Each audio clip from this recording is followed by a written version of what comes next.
శ్రీ దీపారాధన దేవతాభ్యో నమో నమః చేసుకోవాలి. తర్వాత ప్రధానంగా లక్ష్మీదేవిని మనసులో తలుచుకొని, గణపతిని కూడా మనసులో తలుచుకొని ఆ యొక్క అక్షంతలు పసుపు గణపతి మరియు అమ్మవారి పటం పైన వేసేయాలి. అక్షంతలు అలా తలుచుకొని వేసేయాలి.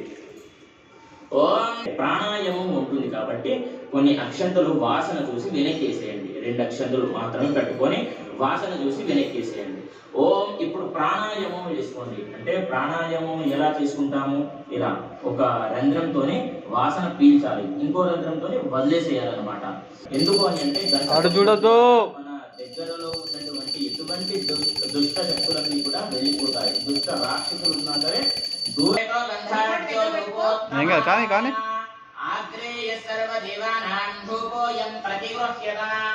శ్రీ కలశారాధన దేవతాభ్యో